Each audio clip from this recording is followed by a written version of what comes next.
Il est actuellement 3 heures du matin, je vais éviter de parler trop fort parce que j'ai madame derrière qui dort et si je parle trop fort, je vais me faire tuer. Mais en tout cas, on va parler de ce match.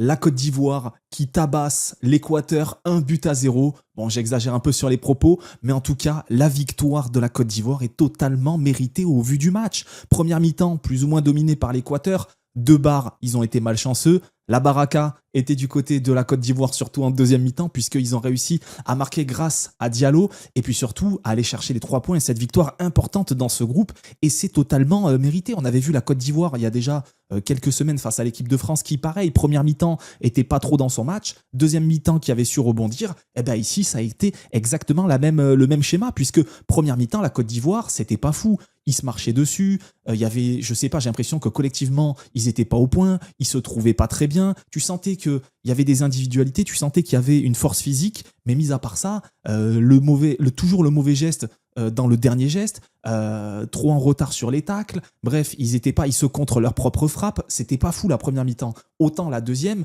on était un peu sur le même schéma, mais avec un peu plus de réussite technique. Et derrière, ça a fini par payer au final. En plus, je disais quoi, je fais des stories moi sur Instagram, je disais les gars, j'ai un bon feeling vers la 50e, je disais j'ai un bon feeling, je sais pas pourquoi je le sens, l'Équateur ils sont plus là, ils ont tout donné dans la première mi-temps, physiquement j'ai l'impression ils sont éteints, ils tentent plus rien, ils font plus rien, ils ne bougent plus, ils proposent que dalle.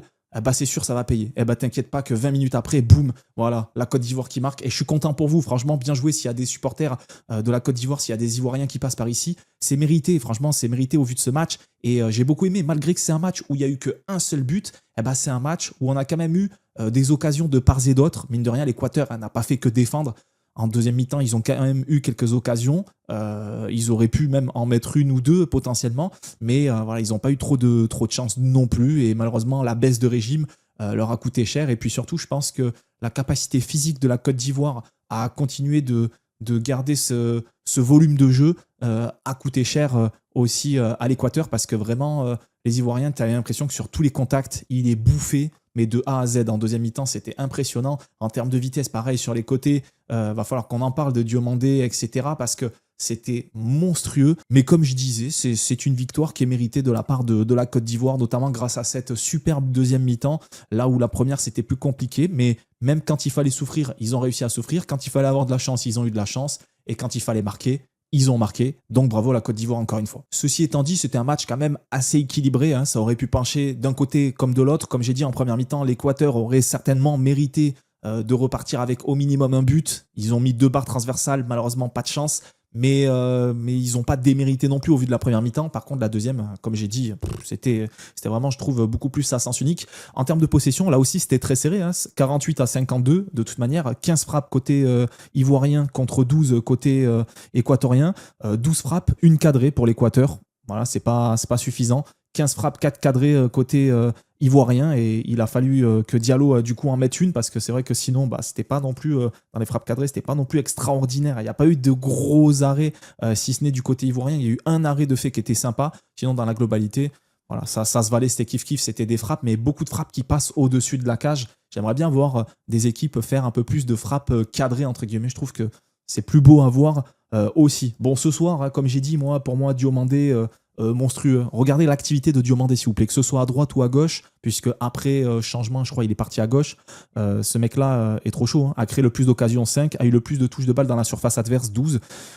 La vitesse de Diomandé, c'est impressionnant. Hein. 19 ans. Hein. 19 ans. Alors, le dernier geste, il est pas fou en général. Voilà, son dernier geste, c'est pas trop ça. Voilà, à chaque fois, tu as l'impression qu'il démarre, il va super vite, il accélère, c'est un monstre. Mais derrière, il y a toujours le mauvais choix, ou la mauvaise frappe, la mauvaise passe, etc. Et ça, c'est dommage. Après, il est jeune, il a le temps de corriger tout ça. Mais par contre, en termes de volume et de vitesse, ce qu'il a mis à Hincapié sur son côté, compliqué Hincapié, hein, lui, sa soirée, parce que voilà, on dit que la défense équatorienne, elle est monstrueuse, hein, forcément, avec Pacho, Ordonez, Franco, Hincapié, bien sûr, c'est monstrueux. Mais alors, Hincapié, ce soir, il a rien compris, hein. Il a rien compris, il a vu que du orange. Ça allait trop vite pour lui. Hein. Il comprenait pas. Hein. Parce que Diomandé, ce qu'il lui a mis, c'était ça. Et puis, plus l'activité d'un Nicolas Pepe qui bouge un petit peu dans tous les sens, même s'il n'a pas été vraiment en réussite. C'est pas mal. Wai, c'est pareil, qui aime bien jouer un peu en pivot, mais qui bouge pas mal aussi. Ça fait mal. Au milieu de terrain, on a eu quand même Caissier, Fofana, la première mi-temps, les deux avertis, carton jaune. un peu en retard sur les contacts, des bouchers, hein, en vrai, première mi-temps, des vrais bouchers, hein, que ce soit eux, que ce soit Doué ou qui tu veux d'autre, même Singo, on était en mode boucherie totale. Première mi-temps, ça va, il n'y a pas de rouge dans ce match, mais attention quand même, hein, parce que ça aurait pu être compliqué avec un rouge qui arrivait.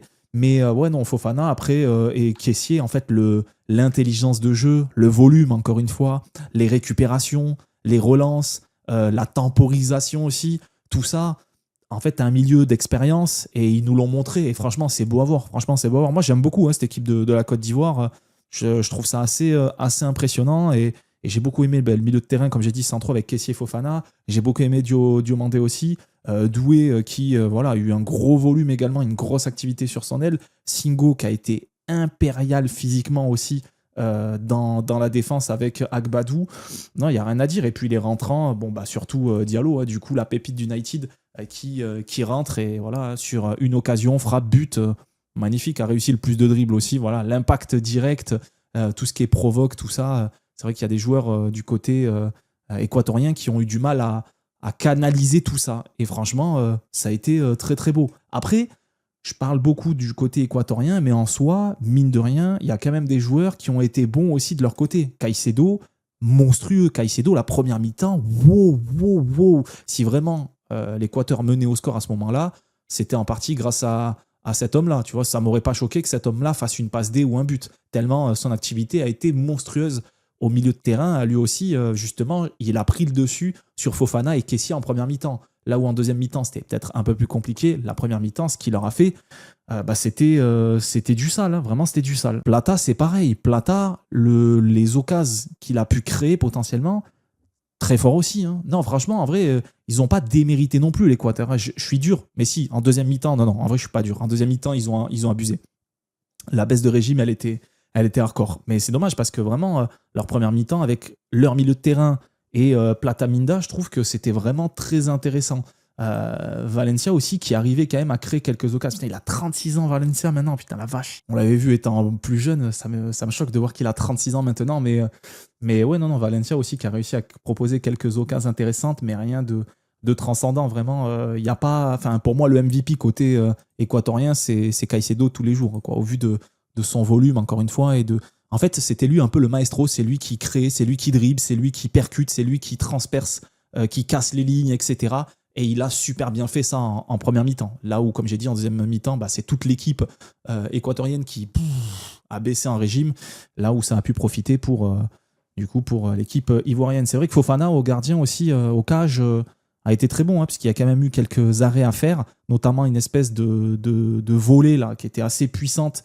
Il fallait aller la sortir, celle-ci. Donc Fofana a vraiment très très bien géré. Et non, franchement, c'était un beau match à regarder, c'était agréable, même si c'est un petit score de 1-0 au final. J'ai trouvé ça sympathique à regarder. C'était pas le match le plus ennuyeux qu'on ait eu à ce jour. C'est peut-être même un des plus intéressants. On va passer au classement, puisque je rappelle que l'Allemagne a joué également aujourd'hui, a gagné 7-1 face à Curaçao. Curaçao, je ne sais pas comment on prononce. J'ai pas eu le temps de regarder le match, mais bon, démonstration récitale offensive de l'Allemagne, magnifique. Côte d'Ivoire, du coup, qui passe deuxième avec 3 points. L'Équateur 0, Curaçao 0. Les cartes sont un peu redistribuées là-dedans parce que c'est vrai que l'Équateur, on nous les vendait comme des monstres parce qu'ils n'ont pas perdu depuis pas mal de temps, parce que du coup, ils ont fait des bons résultats aussi sur les coupes américaines, tout ça. Et donc, du coup, on nous les a vendus comme des grands monstres ici, mais du coup, ils débutent quand même avec une défaite. Alors, je ne me doute pas qu'ils vont savoir réagir. Hein. Je pense que face à Curaçao, là, ça devrait le faire. Face à l'Allemagne, attention à ne pas prendre une valise non plus. Bon, ils sont que en -1, hein. C'est pas grand-chose en vrai pour un troisième. Je rappelle qu'il y a 8 troisièmes sur 12 qui se qualifient pour les 16e de finale. Donc en vrai, ils sont que en -1.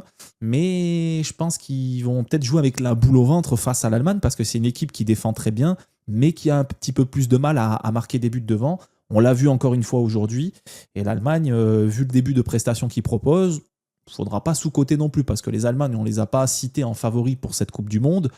Au vu de ce qu'ils ont proposé, j'attends de voir les prochains matchs. En vrai, ça va être un très bon match face à la Côte d'Ivoire. Et je pense que vraiment, la Côte d'Ivoire a moyen d'aller chercher déjà sa deuxième place pour sûr. Mais même la première place est largement accessible. Hein. J'ai hâte de voir le match contre l'Allemagne. Parce que l'Allemagne, il faudra voir contre une équipe qui propose un peu plus de de challenge, bien sûr. Et la Côte d'Ivoire, je trouve que ça peut être vraiment un très beau, une très belle confrontation. Donc ce groupe, un petit peu tout est ouvert pour les trois équipes de devant. Et c'est à celui qui s'en sortira le mieux. En tout cas, ça ne sera pas l'Équateur pour sûr, au vu de ce qu'on vient de voir. Ouais, qui prendra la première place? À voir. En tout cas, ça va être un beau match. Je pense que le Côte d'Ivoire-Allemagne, je ne sais pas si c'est... c'est le prochain match d'ailleurs. Hein. Ouais, c'est le prochain match.